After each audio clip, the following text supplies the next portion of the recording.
राजा पांडु के स्वर्गवासी होने और देवी माद्री के सती हो जाने के बाद देवी कुंती वन में अकेली रह गई थी। इसलिए उन्होंने वहीं वन में ही रहकर पांचों पांडु पुत्रों का पालन पोषण करने का निश्चय कर लिया था। परंतु वह पांचों पांडु पुत्र जो कि देवपुत्र थे, वह इस प्रकार एक वनवासी का जीवन जीने के लिए उत्पन्न नहीं हुए थे। इस कारण ही उस वन में तपस्या कर रहे ऋषियों ने यह सोचा कि राजा पांडु हमारी शरण में आकर तपस्या कर रहे थे, इसलिए इनकी अस्थियों, इनके पुत्रों और देवी कुंती को हस्तिनापुर वापस पहुंचाना हमारा कर्तव्य है। यह सोचकर सभी ऋषि 17वें दिन देवी कुंती और उनके पुत्रों सहित राजा पांडु और देवी माद्री की अस्थियों को लेकर हस्तिनापुर चले आए थे और उन सभी को देवी सत्यवती और भीष्म को सौंपकर अंतर्ध्यान हो गए थे। अपने भाई पांडु की मृत्यु पर राजा धृतराष्ट्र बहुत दुखी हो गए थे और उन्होंने विदुर को राजा पांडु की अंत्येष्टि की सारी जिम्मेदारी सौंप दी थी। इसलिए विदुर जी ने भीष्म जी की सहमति से राजा पांडु की अंत्येष्टि की सभी क्रियाएं गंगा नदी के तट पर संपन्न कराई थी। देवी सत्यवती ने अपनी पौत्र वधू कुंती और उनके तथा माद्री के पुत्रों को अपने साथ महल में रख लिया था।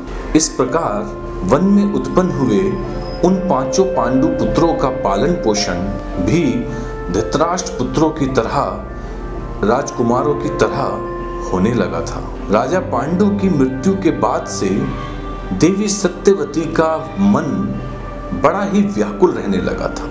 उनके मन की यह व्याकुलता जब किसी भी यत्न से समाप्त नहीं हुई तो उन्होंने विवश होकर अपने पुत्र महर्षि व्यास का अपने मन में स्मरण किया था।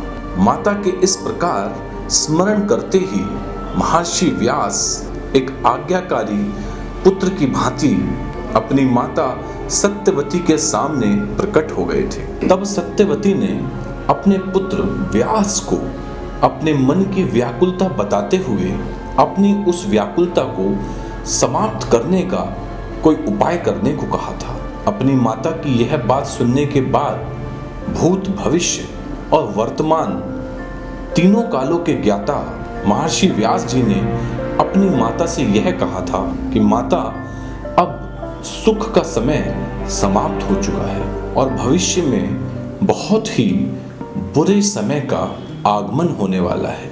अभी तो इस जगत में दिन पर दिन पाप की बढ़ोतरी होने वाली है, छल कपट तथा दोषों का बोलबाला होने वाला है, धर्म कर्म तथा सदाचार लुप्त होने वाले हैं। धृतराष्ट्र पुत्रों के कारण भविष्य में बहुत बड़ा नरसंहार होने वाला है। अपने पुत्र की यह बात सुनकर सत्यवती बहुत ही चिंतित हो गई थी। तब महर्षि व्यास जी ने अपनी माता सत्यवती को धीरज बंधाते हुए यह कहा था कि काल की गति को कोई नहीं रोक सकता है माता, इसलिए अभी आप भी अपने इन राजसीय सुखों का त्याग करके हस्तिनापुर के इस महल से निकल जाइए और किसी वन में जाकर योगिनी का जीवन व्यतीत कीजिए, क्योंकि हस्तिनापुर के इस महल में रहकर अपनी ही आंखों से अपने वंश का विनाश देखना आपके लिए उचित नहीं है। अपनी माता से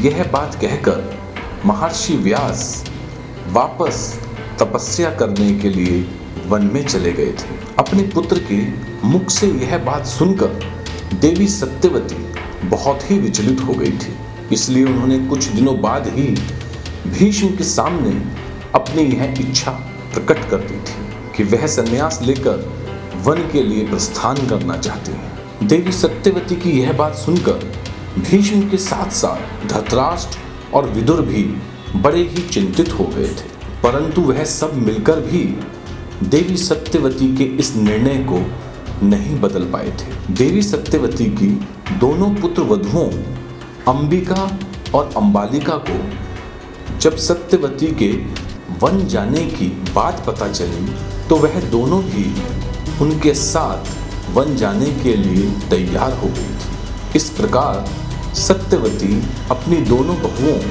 अंबिका और अंबालिका के साथ राजभोग को त्याग कर वन में जाकर तपस्या करने लगी थी और वहीं वन में तप करते हुए कुछ वर्षों बाद उन तीनों ने वहीं अपनी देह का त्याग कर लिया था।